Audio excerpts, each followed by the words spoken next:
They've been calling him the MVP all season. Okay, Aspas is going to show you why today.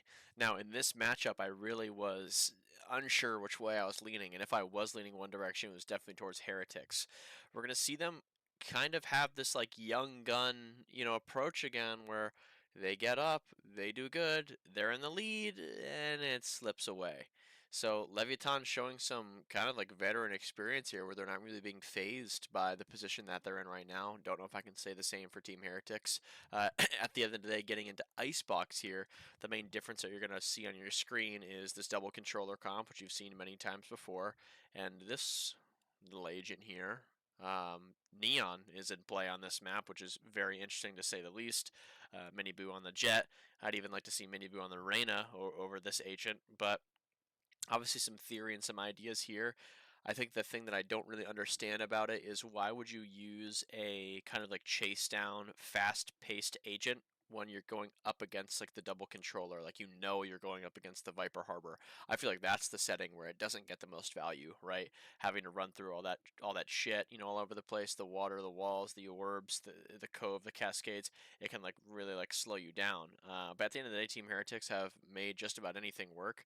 I like their approach to maps. I think I can credit Neil on that. I think he does like a pretty good job. But we're going to kind of see them play a pretty standard approach here, and they kind of get manipulated a little bit in terms of how the controllers work, right? So the first thing you see on your screen here is this Viper wall in mid. What is this, right? It's an option you have when you are running the double controller comp. So you have the option to just put your wall on B, put it in mid, put it on A. Does it mean something? No. Could it mean something? Yes. So they have to kind of like consider it in terms of that, where they don't actually know if that's where like the play is going to be made, and they can go back and forth and back and forth. King loves slowing the game down. He likes taking it at his own pace. We're going to see it here. So again, a little indecision from Heretics in mid. Sitting around trying to go clear it out right now. Finally, now they know. Now Riaz is going to move over here. High Tide's going to come up now. Neon stun used with a dizzy there, unable to capitalize. So Wu out in front dying. We're going to see that a lot. Pretty quiet series from Wu here. Leviatán got him on some support roles where they were able to capitalize, that he couldn't frag out too crazy like he normally would. Some man advantage. Another thing we see from Leviatán is these Deagle buys. 2 Deagles online. Benji, such an insane pistol round player. I think this is his best round possible anytime that he has a pistol. Aspas goes down to 1 HP. Watch the way they play the 2v2 here. So King on full HP, going to take his time with his deagle. Make sure he doesn't get caught out here and die. Aspas is literally knife out sprinting to B. This could be tendency abuse. Could be tendency abuse into our anti-stratting here in terms of what we want to do and how we want to do it, what we can abuse when the situation comes. Aspas is going to plant the bomb, and then he's going to wrap. He's not going to push mid-sight. He's not going to push snowman. He's going to run away. The HP is there for the side. Trading spots here with King. Very, again, weird thing where I wouldn't be instantly doing this. I was really surprised when I saw this. King baits a little bit. So the really, really good play about that is King has now shown himself. And if you hold tab and the scoreboard's up to find out who's planting, okay, you'll be able to see who plants, because if they were 0 out of 8 on an ult, they go to 1 out of 8. So they know that Aspas planted the bomb. So now they're going to waste time and they're going to look for him in sight. And in that time, he's re-wrapping. He's working the other way around. Again, I think an overcomplication, but at the end of the day, it is what it is. Tap comes through. King has to get first. Orb gets dropped. Boo walking up solo. Trades go the way of Leviatán. And here we go. Good example here of what we're talking about in terms of misdirection and causing reactions. Harbor utility being used. Viper utility being used. They don't really know what's going on, so Benji goes to explore mid when he's on light armor, having his entire setup drop. This is so lazy and just crap. 5v4 now for Leviatán on a bonus. No ults online just yet. Dart missed. Boo has to back up, revealing his position. Bomb's going to go down now. Lazy runaway molly. Tex is good for another here. 5v3 now. Slow, just bad from Team Heretics. And even with a spam kill here, they know, Rans and Boo, that this is going to be borderline impossible unless Leviatán start to really grief hard. already been spot on. Outlaw has done. Tag there, yeah, Rien That's 100 and barely breathing. Boost trying to do 320. something worse, It's but on 500 damage this round. He's on 500 damage. So now at that kill, I can't even count that high. So I mean, Leviatán's owning. I don't know how many times we're gonna have to go over this in videos for coaches or players to learn in the off season to not be greedy with your rifle that you've saved or brought into the round. Why is Rien's with the Sovo have the hero rifle? Why does Woot not have it? Why does Mini Boo not have it? It makes no sense at all. Fuck it, give it to Benji, give it to Boo, who cares? Even though he's getting that kill here, imagine the spread on that vision cone, right? So let's get back to the part where he gets a kill here. Imagine if this is Boo, Mini Boo, Benji, literally anybody but him, where they're in sight fighting with the Vandal, revealing people on the mini-map all over the place, and he's in a spot like mid, and he is beaming them with the Hunter's Fury. I don't understand why you wouldn't want to leverage that in a round like this where the game is literally slipping. Like right here, right now, the game is getting ready to end. You have 3 ults online in an eco round. You don't even use one. And now Leviatán are going to go up to 5, and they're going to run away with the half. What are you holding on to it for? 5 ults on round for Team Heretics, down 1 to 5. You could have an Overwatch round here, where you just combo a bunch of ults and just use it to win. We see a standard 3-1-1 setup here. It looks like Leviatán have tried to bait the Soval out with this B start, using the Cascade, using some util over there. And now this really loose spread of indecision is coming out. Many of you not committing to B to go re-clear it. Just running around doing nothing. Now he's going to get attracted to the tube here, trying to clear with the drone. Nothing. Woo, on and off angle, sitting by himself, not really considering rafters here, just taking his time. Big wall comes up. Drone comes through. Has to drop. Full kit online outside of Mosh Pit. Aspas clearing. Leviatán only have 1 ult online right now. They have to deal with everything that's in play right now. They're going to have to do something about it. So they're pumping. They're trying to get it out. And now, on no real timing, Rienz is just going to use the Hunter's Fury. Doesn't even do a piece of, doesn't even hit anyone with it. Does no damage. So now the pit comes through. With the count that Leviatán have got, they are calling to go away. They're calling to leave. This is going to be very difficult for Lev to be able to do anything. They're coming back to A. In a position to hear this now. They're going to pause and come back. Mizino with a protocol wall here. Looks like they do this in this context where they don't let people sneak out rafter. And look at this lazy crap rotation coming here from Boo. Remember, 5 ults online this round for Team Heretics. And they're going to get beaten by Leviatán, who only had a Viper's Pit. The only reason you see the Harbor on your screen right now is just because he got it off of the plant. Calm with an insane answer there. Aspas good for his own. Trying to play together here. Alarm bot activated. Who has no idea where to go. He's just been using utility all game. He hasn't even been able to shoot his gun. Leviatán up to 6. An unreal comeback mounted by Team Heretics here. Now that they're finally on attack, they actually get to play the game they wanted to play that we didn't get to see on defense. 3v4 now on a half buy. 1 ult used. 2 ults used. Woo on 1 HP here. Thrash doesn't clear. Mini puts him down to 1. Aspas for 1. King for another. 2v2 now. Getting pushed through our mosh pit, not reacting in time. Cove used for the defuse. Mizino wide swing protecting him. And all of that just vanishes away. So composition basis here, the main thing you want to understand about the Neon and the Gecko specifically is this idea of the death ball, okay? Being able to 5-0 and slam things, using your fast lane in a position like this where you could just get into the bomb site and play around that green box. Neon can support themselves in these hits, and they can also throw like crazy fakes. With the double controller, here we are talking about slowing the game down and how it kind of becomes like much more difficult to play. So Mizino putting the high tide up in mid and B at the start to set up King. He's acting like an initiator here. So he gets that set up and then he's going to move away and he's going to be able to use his utility on A when he needs help over here. What are Aspas and Tex doing a really good job of? Playing the first layer. They're playing layer 1. They're not sitting back in sight doing nothing. They're intentionally trying to get in front of all this utility here to stop them around the orb, to stop them in nest, so they can't just freely run up into the bomb site and slam us with all their utility. So they're going for a bit of a poke here. This is just your textbook icebox defense. You have to be able to have the confidence and skill to do this, or you're never going to be able to play this map.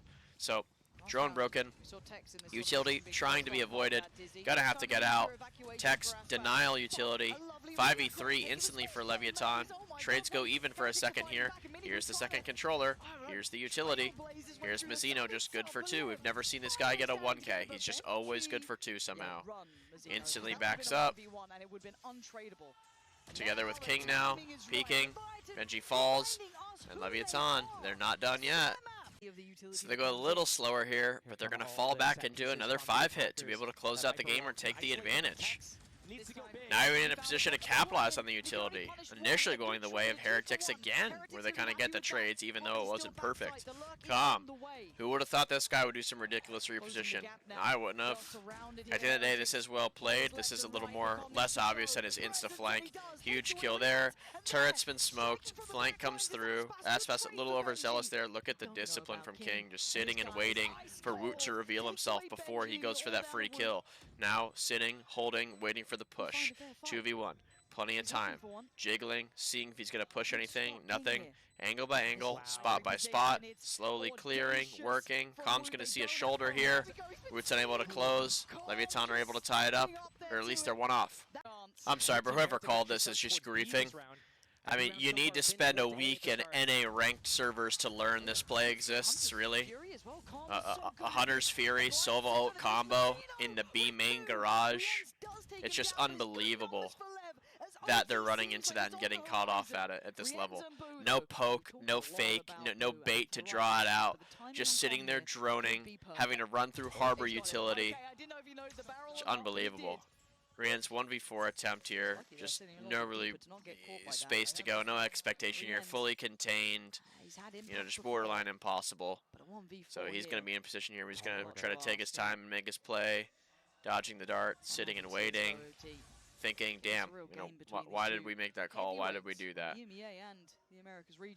Tex has Rian's contained. Nice and slow. Up, down, setup reveals position. Look at the patience here. Not even fighting him instantly. Just using the orb to keep him stuck there. Tex isn't taking any space from A. Sitting and waiting. Doing a great job of being patient. No real play to make here. Obviously, Aspas going for a little bit of stats there. But here we are in overtime. After these reactions, listen, I thought it was done. And when I'm seeing this, bro, look how hyped these guys are getting. When I'm seeing this, I'm like, oh shit. wait, they really want it bad. Oh shit. On the map of Lotus, Heretics are going to play the standard Viper Fade, going up against the double initiator of Mazzino and Calm on Fade and Breach. A lot of teams have struggled with this against Leviatán. It isn't necessarily the hardest comp to play against realistically on this map.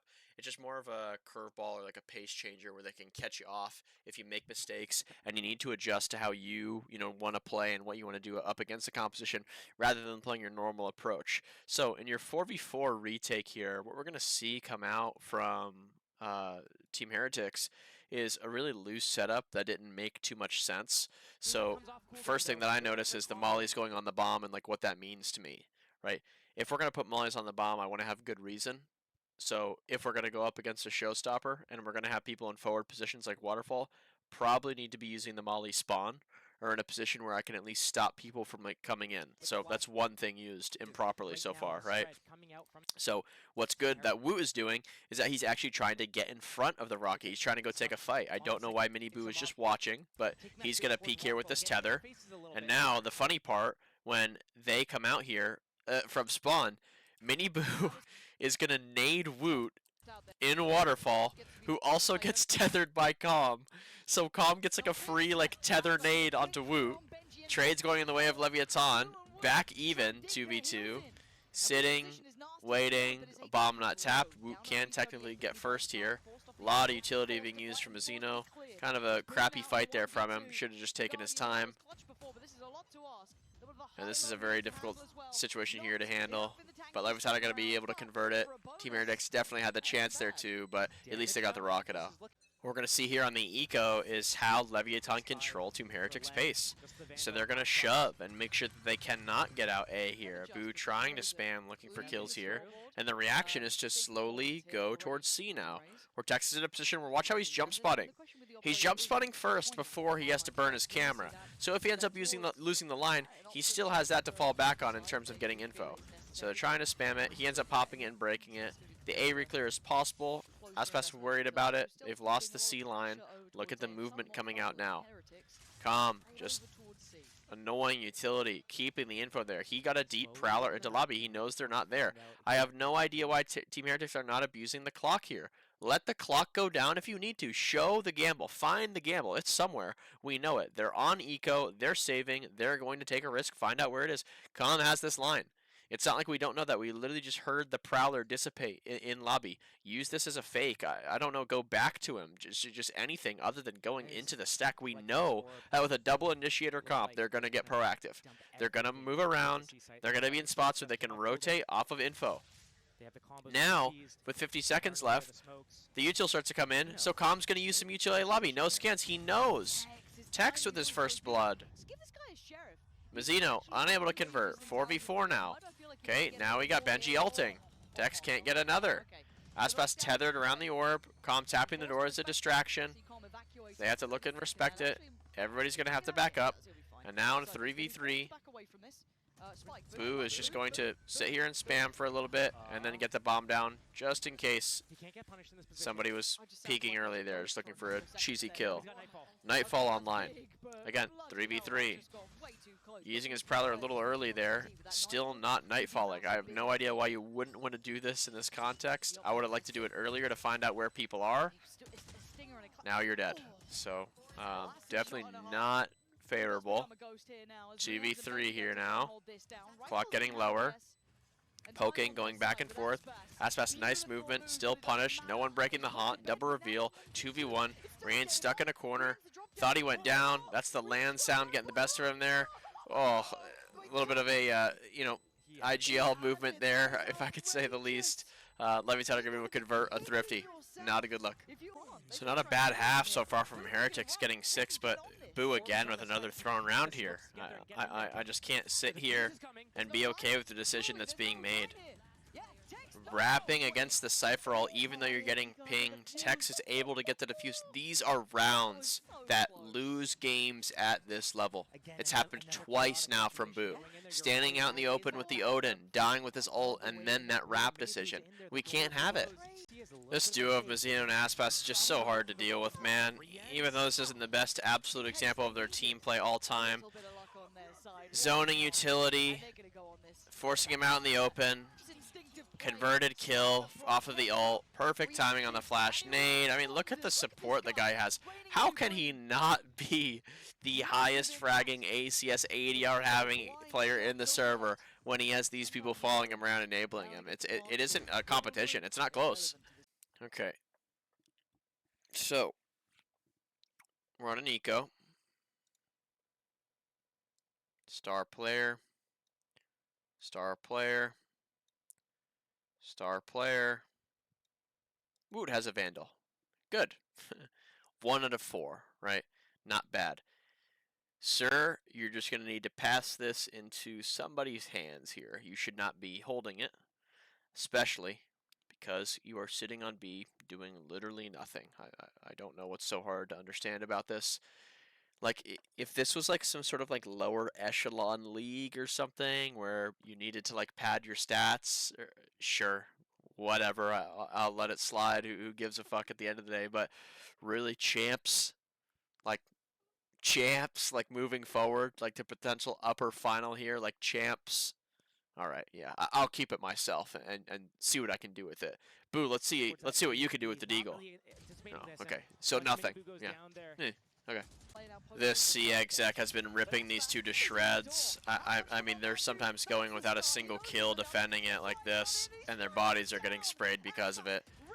It's rough scenes for Team Heretics. And the hilarious part about the C hold is like they're like, all right, we won't play C anymore. We can't get any kills defending C. So Boo's like, okay, just go, you know, just go play A and test it out. Now this is what happens when they play A. Just another 0 for 2 setup here, bro. You just can't make it up. Such a horrible way to play a situation like this from Team Heretics. Bomb being tapped, rocket online, 2 people peeking before the rocket even goes off. Just getting chopped down from an up-down setup. Rand's totally out of the round, just has to save. That's our chance at winning the map. We're okay with letting that go. This game, watching it, didn't feel close, but then again, when we take a look at the scores here, it was close. The attack sides were lights out for these teams today. Whoever kind of sharpens up their defense first, in my opinion, is just going to be the team who wins this event. And I do have a weird feeling that it is going to be Team Heretics in terms of a order that I'll give you in likelihood to win, just off of me, not anybody else. I have Team Heretics at 1. I have Lev at 2. I think we're going to get a rematch of this somehow. I have Sen at 3. These two are very close. I can't actually fully decide, like what it means to me. How hard are Leviatán relying on pop-off performances and huge momentum games? And how bad do Sentinels actually want to iron out their consistency problems? And then in the last slot, I have EDG. I don't really have a good reason to underrate them, other than the fact that it's just what I've been doing. It might be time that I get shut up with a lot of other people disrespecting them. I'm not trying to come across as an asshole. I know that they're a really good team. I just think that they don't really have the depth in terms of watching that some of these other teams do, but they do have a lot of firepower and pop-off potential, but that isn't consistent to rely on, in my opinion. But back to the game here. I mean, again, at the end of the day, Leviatán are up basically 8-0. There was a miscommunication here that caused a round loss. What do we see on Lotus? They're up 8-0. So they have back-to-back 8-0 starts on attack, even though they did have a very slower Lotus here. But at the end of the day, this goes 2-0 Team Heretics as well. This isn't some sort of snowball win or anything like that. Heretics threw 2 rounds in their, technically 3 if we want to include the bonus. 3 post plants they threw. They could have had an 11-1 half there, and they couldn't stop the bleeding early on Icebox with their comp, and they eventually figured it out, and then they choked at the end when they had the lead. So the young gun roster need to figure it out in terms of being able to close out the games and what you want to do. Might be a timeout strategy that they could employ there, or really test things. I don't really know. They don't have much time left. But at the end of the day, quiet day from Woot. Rien's as well, not doing the absolute best. This won't define them. What will define them is how they bounce back from this loss. Aspas 1.3, 170 ADR, just running at everybody. You can't stop him. There's nothing you can do about it. Leviatán were firing on all cylinders today. It's so hard to tell who's going to win this event. I know that I just drew it out there, but even when I just draw it out there and I see it, I don't even agree with the list that I drew. Leviatán can win, Sentinels can win, EDG can win, man. It is up in the air. I don't think there's a clear favorite. These games are insane, and again, it's been a pleasure to watch. So I appreciate everybody who's been watching the recap videos. We've been having a lot of channel support lately. Again, thank you so much. Make sure you guys are followed with all the socials down below.